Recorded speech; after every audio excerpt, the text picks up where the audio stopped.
When we started that campaign early in the year, of course, we saw some progress in terms of activities and results, but then we suspended the activities until after the election. So we gave a 6-month window, and that date lapsed on the 15th of October, which was the day before yesterday.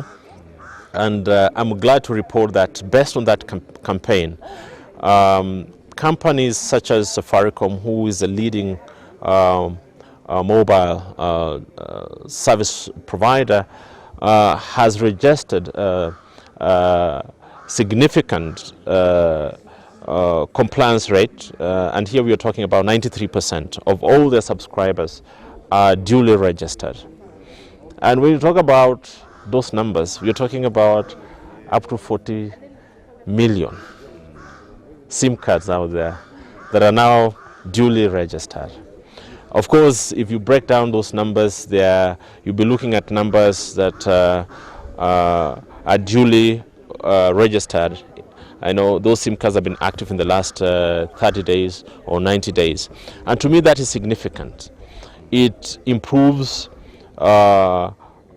trust when it comes to mobile transactions, that stakeholders can actually transact knowing very well that they are dealing with genuine individuals.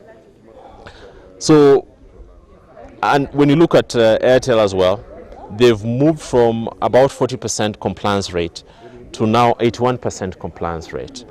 And now the question we're asking ourselves, who are these 19% in case of Airtel that are not compliant? In case of Safaricom, we're asking the question, who are these 7% that are not compliant? So since the number is smaller, we've tasked them to do a mapping exercise to be able to identify these specific individuals, so that if the people who have genuine challenges when it comes to registration, we can actually address those challenges and to ensure that they are properly registered.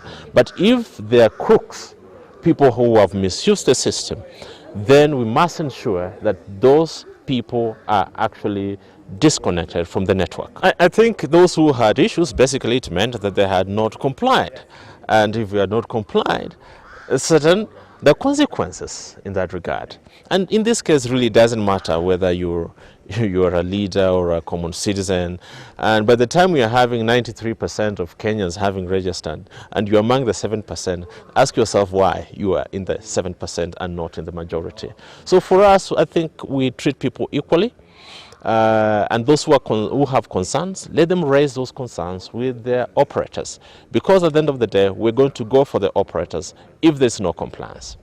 And therefore, operators are going to play a more critical role in terms of how they ensure that their subscribers are actually compliant. Where there is evidence that actually you're not an active user or the line is not in active use, we need to disconnect that completely. There are those who I think are known to be using the SIM card. So the options that are available to operators are many. Some include denial of service in a more graduated way. With the 7% remaining, it's easier to actually narrow down and find out where they are. And if it turns out that they're in those community places, it will be very easy now to deal with such a situation. And mark you, I think Kenyans must also be warned that if you are not careful, your identification details will be used by those criminals in committee to register a SIM card. And then at the end of the day, something goes wrong. You're the one who is going to blame. Today I know of some cases where some people stole ID details of others and went registered numbers, and now they have Fuliza dates, on those numbers, and they're having now the real owners are having difficulties processing credit facilities when it comes to the relationships with the financial institutions. So Kenyans at large must be very, very careful. And for us, if you register, we can guarantee your safety. If you don't register, we cannot guarantee your safety.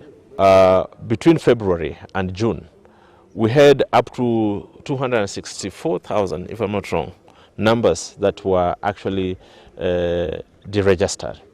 But we're trying to analyze that information further, because now we've seen some reports that are indicating for more than 500,000, but we're not very sure about that. So this window of between 15th October and maybe end of next week, we'll be able now to narrow down to know the exact figures in terms of what has actually happened when it comes to disconnection. Principle is, you cannot have an active SIM card that is not duly registered. So if an operator allows a SIM card that is not duly registered to remain active, then they must be able to answer for that. So in terms of what is going to happen, that one is going to be left to the operators, because when eventually we say we want to ensure 100% compliance, we're going to go for the operators. If you limit the number of SIM cards, it means we will not exploit the potential that is provided by the Internet of Things. But again, we might have convergence. So here is a technical solution that we have to explore, as well as the legal position. But whichever decision we take must be one that powers a country ahead when it comes to the digital economy, as opposed to one that makes us stagnant. We must be ahead of the game. So the number to me doesn't really matter. What matters is what purpose are you serving when you're limiting the number, or what purpose are you serving when you open it up. Thank you very much.